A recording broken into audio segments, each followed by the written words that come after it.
actually, in recent years, I've been on a real journey to discover who I am and be unapologetically me, because that is what I want my daughters to be. I love them. I embrace them for everything that they are. And how can I do that if I'm not there myself? So it's been a relationship that has impacted every part of my life, and it's encouraged me to grow and develop as they've grown and developed.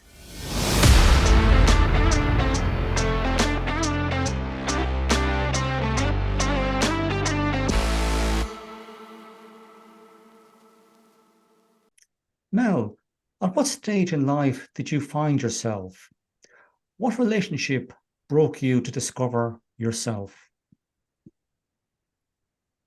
Oh, what an interesting question. I think there were probably numerous relationships. So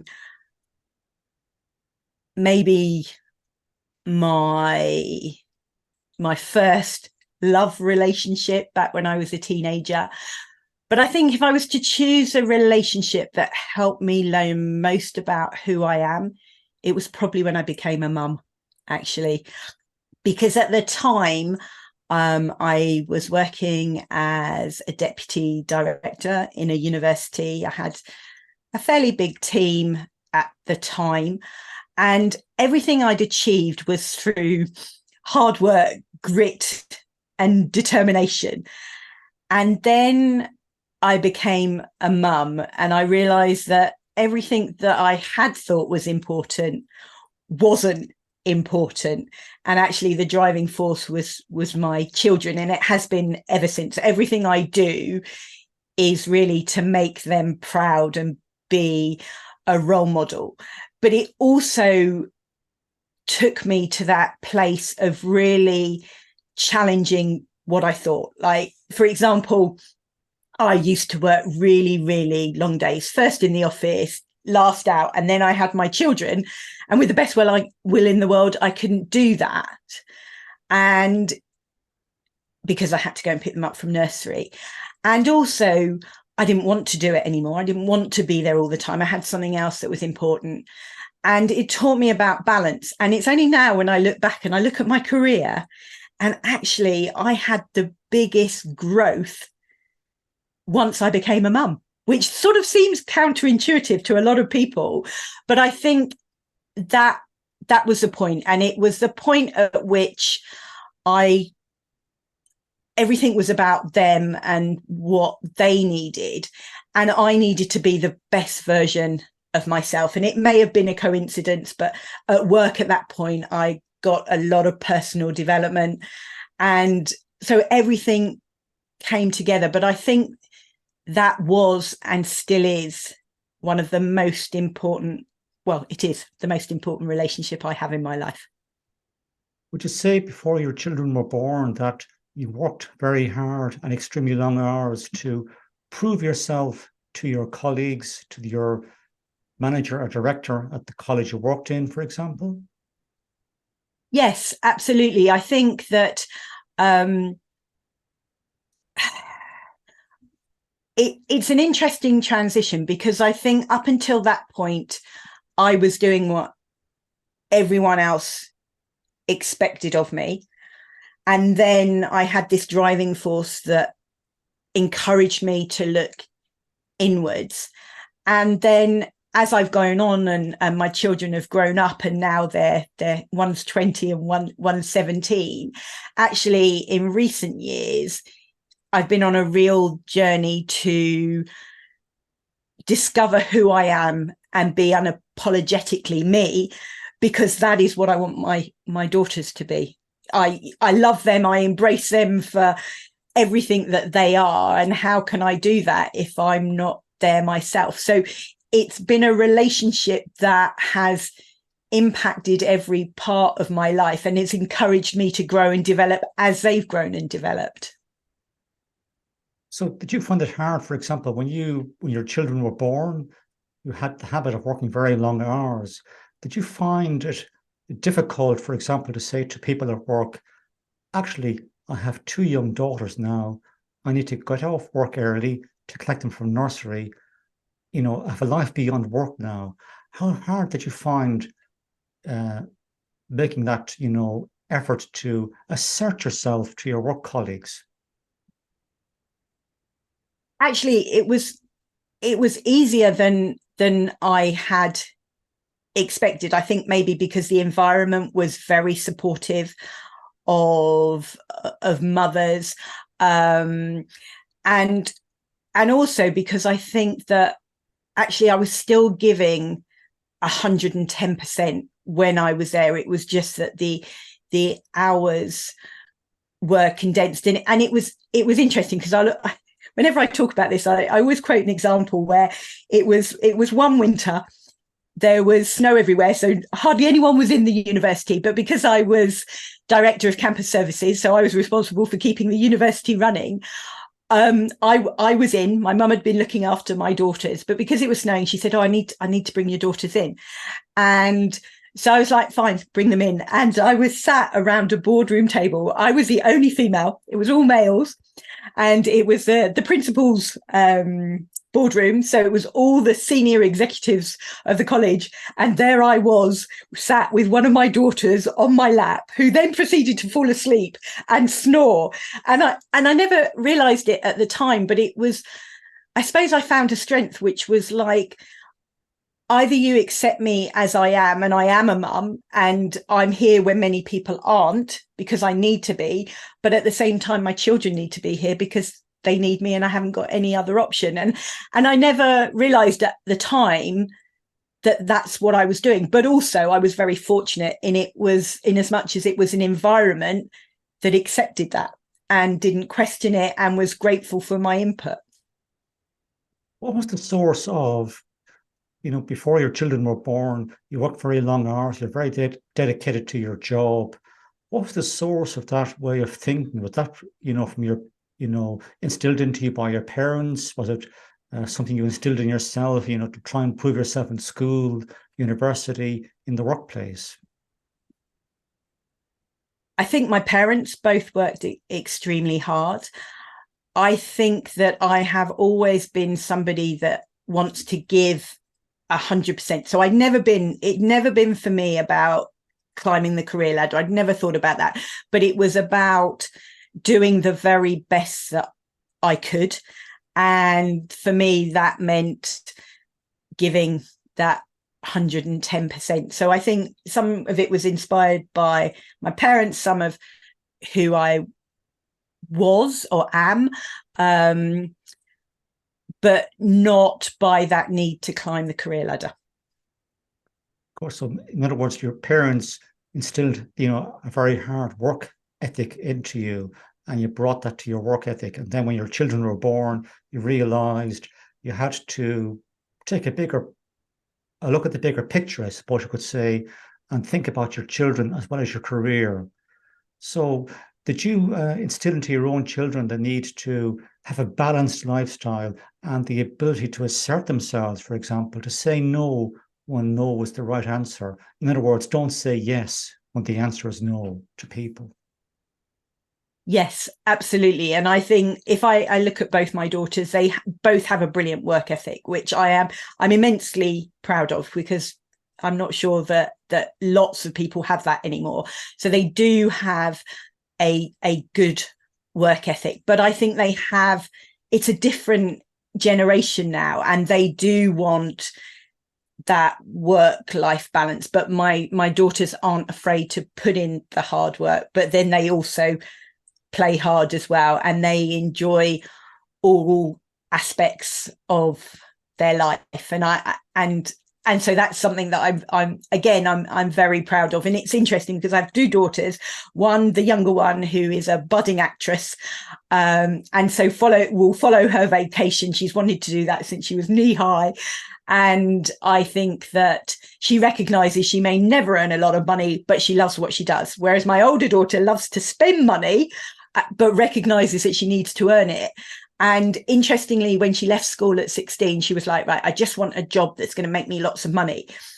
And since she's done her A-levels and she's been out working, she's now realized that actually what's really important is doing something that you enjoy. So almost by osmosis of me and her sister, she's changed her viewpoint, which is really interesting.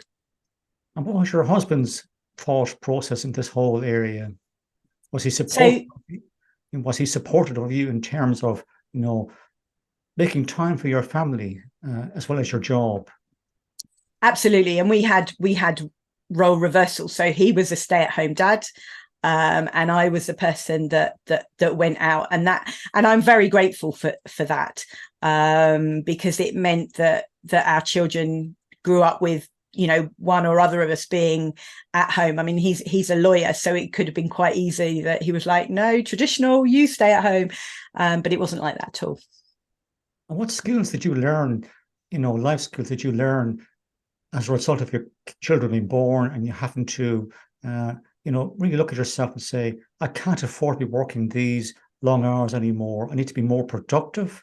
But at the same time, I need time to raise my family and run the home. So what skills did you learn in that process about yourself? Oh, good question. I think I learned that actually balance in your life is really important. That's what I encourage my clients to do now. Actually having that balance. Sometimes it can feel quite counterintuitive.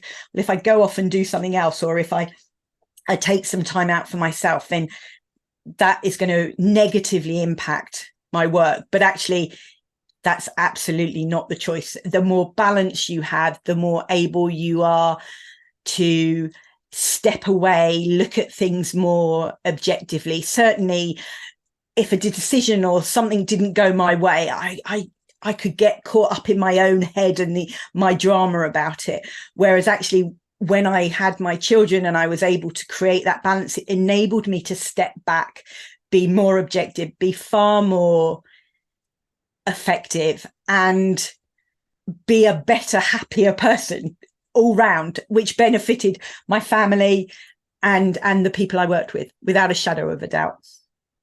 I concur with some of what you're saying here. No, I'm not a parent. I'm a single man, but I had the habit of working long hours myself for many a year in the accountancy profession. And effectively, I became, I suppose you could say, a people pleaser. I couldn't say no to people. All I could say was yes to keep them happy. Then I realized after, compulsory redundancy, that there's more to life than work. And you have to find your purpose in life and do work that you love to do. And I think that's what you mentioned there about your younger daughter. She wants to be an actress, no matter what happens. She's doing work that she loves. And I'm actually doing work now as a career coach and professional speaker because I found my purpose. I love what I'm doing. And that really is more important than, I think, having the big salary, the big house, the big car. I think it's more about being happy and content within yourself. And I think they're the skills you learned once your family were born and you had to raise your two daughters in conjunction with your husband, of course. So, yeah. Yeah, for sure.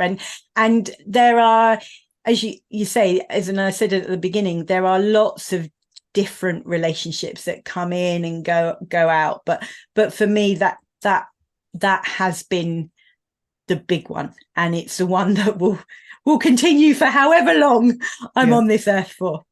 Yeah, that's a very interesting conversation because I was talking to Mike Pagan there recently. He was talking about the whole area of, people do need to have a balance in their life and to look after their mental and physical well-being. So you've got to be able to say no to people and say, I need to take time out for my family, or to go to the shops, or to go to the gym, go for a walk or run, whatever the case may be.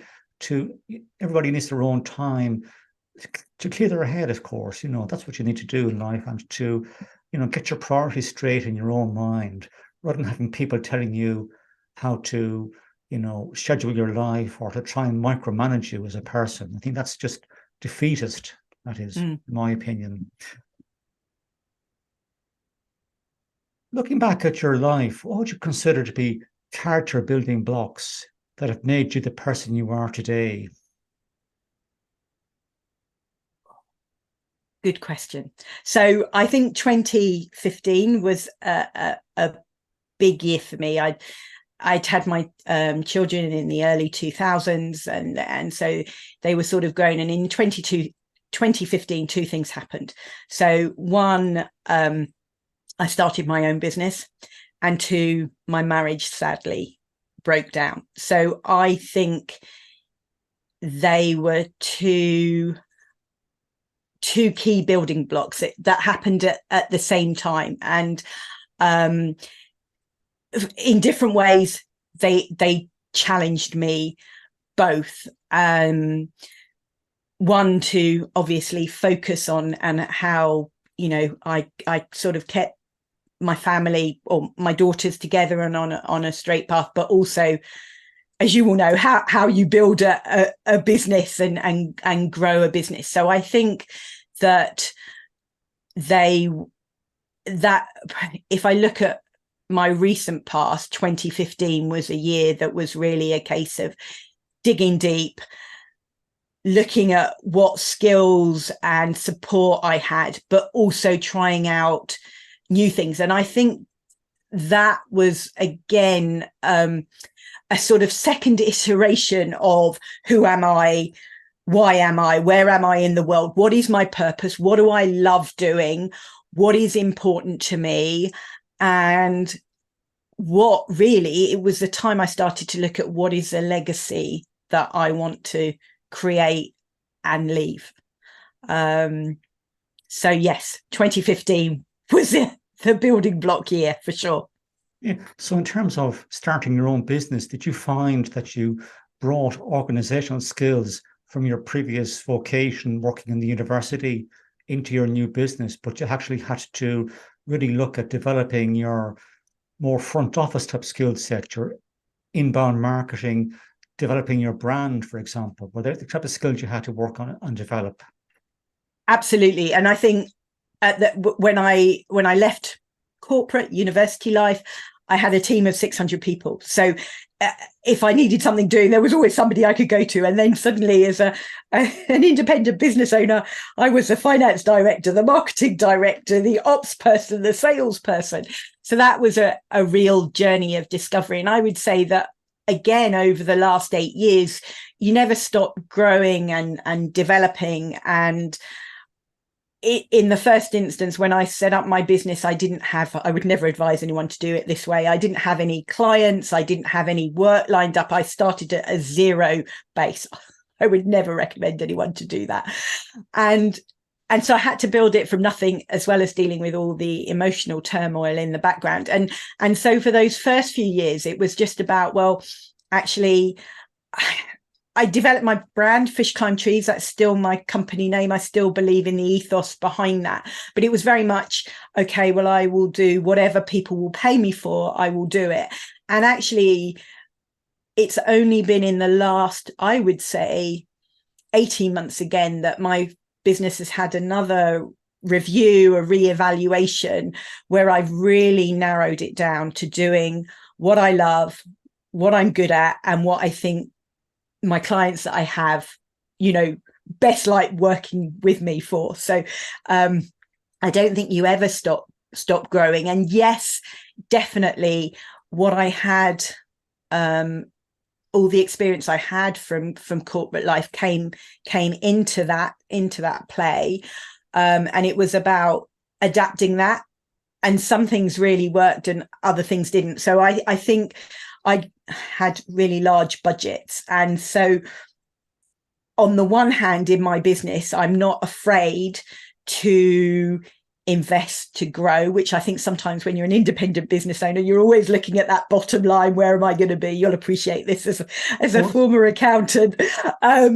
But also then sometimes it is about remembering that I do need to keep an eye on where I'm at, because the margins are so tight as well. I think what you're saying there, Mel, is that, you know, when you started your business, you had, I suppose you could say, to put it in inverted commas, a vague idea what you wanted to do in your business. But then you found that perhaps your customer base was too broad and you had to really hone in on what your niche offering is to really win over those value adding or value add customers who are going to be lifelong clients of yours who will pay you a good fee for the services you provide. And that takes time and effort. It just doesn't happen overnight. And I think what you had to do was go through those steps of getting there in the first place. And you're continuing to develop further iteration of your current business model for the future. So well done to you. Thank Which you you. mentioned there just a couple of minutes ago about the fact that your marriage broke up in 2015. At the same time, you started your business and you had to try and manage, the family home at the same time. Would you like to talk about that further to for the audience, please? Yes, it was an interesting time because, as I said, I had no clients, and maybe in a way the universe decided that that's what needed to happen. If I look back at my first year, I think I generated £5,000, which is not a salary that you can live on long term. But what it enabled me to do was be there for my children when they really needed that support. And I think that actually I'm very grateful to those people in my life, and they know who they are, that supported me through that, either personally with my children, but also those people that supported me with work. So put referrals my way, that challenged me about my business and kept me on the straight and narrow where it would have been really easy to give up. And it's so funny because you make lots and lots of contacts in your working life, but actually when you start your own business, you really see which are those genuine relationships. And I think I've taken that forward. So one of the key things I wanted in my business was that people made relationships with me, and they are genuine relationships. And I think I look after my clients really, really well, and I would support them. So even, once they perhaps left the organization that they're in, that I maintain those relationships. So I think that's been a key part of my business going forward. And I work on a basis that I don't have lots of clients, but I have a few key clients, and they are the ones that sort of generate most of the income for my business. But I think that's been really, really important, because I don't ever want to have the relationships with my clients that I had with people that I considered friends, but actually when I started up on my own, they ran for the hills. And I just was like, I never want to be like that. What you see, what you get is Mel at work, Mel at home. It's the same person, and she will be there for you no matter what. And did you find that you had to make yourself vulnerable to show people, okay, I'm not perfect. I messed up in life. I've learned along the way, in order to get those niche clients that you're looking out for? Yes, absolutely. I think one of the key questions is that we so often get asked is, oh, how's business? And nobody wants to hear that response. Well, actually, it's been a bit rubbish. And yet I have learned to do that. And there is one particular client, when COVID hit, my business had been growing and growing and growing. I was due for my best ever financial year. COVID hit. Like many small businesses, my business fell off a cliff. I did not know what I was going to do. And I have one particular client, and I was out for dinner with her a couple of weeks ago, and I don't think she even knew this. And I said to her, and her boss was with her as well, and I said, if you had not given me that work, I don't think I would be here today.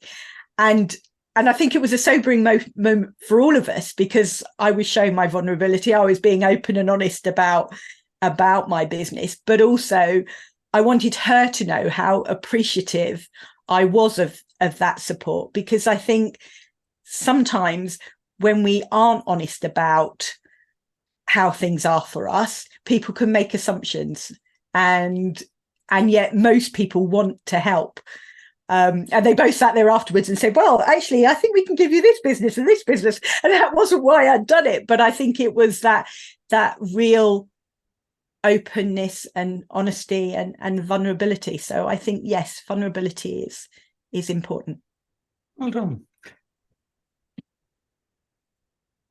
Looking back at your life now, Mel, what lessons have you learned from all your relationships with regards to family, work, academia, and romance?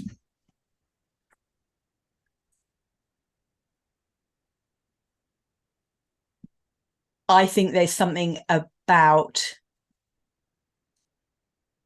getting comfortable with who you are and loving who you are, because if you don't love yourself, nobody else can love you. And what I mean by that is that I have this phrase that we are all perfectly imperfect. There is not a single person, even though they might think so, on this planet who is perfect, and we are all beautifully flawed. And I think it's important that we celebrate those parts of us that are lovely and loving and caring, but also recognize those bits of us that we often don't want to share, we don't want to talk about, but we have to recognize that they are there and they are just part of who we are. And we need to get comfortable with that and love ourselves in spite of that. And that invites other people in to love us. True. I agree with that totally. It's like, you have to believe in yourself first before people will believe in you. You've got to trust in your own skill set and your own, what's the word? Gosh, it's going out of my head. Intuition. Before people will trust you. That's a good point. I agree with that. And one final question, Mel, for today is, name one relationship you'd like to have again, given another chance. And what would you do differently this time around? Oh, goodness me. So in my career within a university, it's a long and complicated story, and I won't bore you with all the details, but it's the value of hindsight. And I was working for a director, a new boss came in, his boss, and decided to split the department, make us both directors. I got the lion's share of it, and it felt like a messy divorce, and it was handled really, really badly. And it was only with the value of hindsight and having left the organization that actually I saw that there were different drivers to why that had happened. And I was complicit in that because I was completely accepting of the split. And it was still probably the right thing, but the way that it was handled, how I dealt with it, I look back now and think, oh, I wish I could have handled that differently, because the person who was the director, I had worked with him for over 10 years. We'd had a brilliant relationship. He was a real supporter. He'd supported my development. He was an interesting character. He was imperfectly perfect, like me.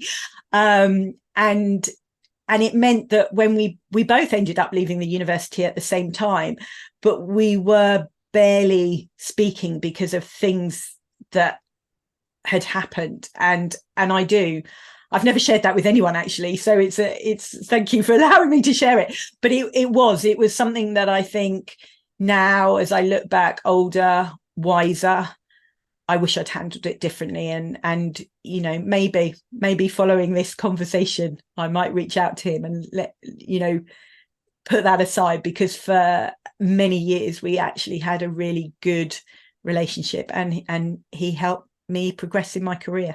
So this has been a fascinating conversation today, Mel. And what I'm checking away from this conversation is, firstly, the importance of making yourself vulnerable to your clients and other people in your business network, because people want to see the real you. And if you do that, that's one way of generating referrals, because people will be more honest with you in return, and they want to help you. And that's most important in business, is vulnerability. But don't, try and come across as negative. You have to tell your story, where you messed up, what you've learned from that, and then allow people to come back and respond with their story and help you to get referrals.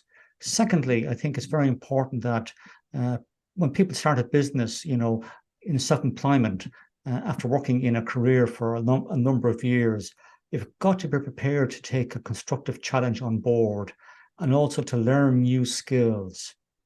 And finally, Mel talked about, we're all flawed as individuals. That's part and parcel of human life. It's being aware of those flaws and doing your best to overcome them is really important in life. So on that note, I'd like to thank you for your conversation today, Mel. I was in my early 20s and I'd fallen madly in love with a guy. We used to see each other every weekend, and I live in Nottingham and he was in Norwich. And I remember one day it was a Sunday afternoon and we were just chilling out on the couch. We were, watching the TV. We were cuddling up, and he turned around and he looked at me with tears in his eyes and he said, "I can't do this anymore." And I was like, "What? Like, what do you mean?" I remember being stood on the bottom step, kind of the stairs on my house, flinging my arms around him, kissing him, and then him getting in his car and reversing off my drive and blowing me a kiss saying, "I love you," and waving goodbye. And it was the last time I ever saw him. And that broke me. That really did break my heart.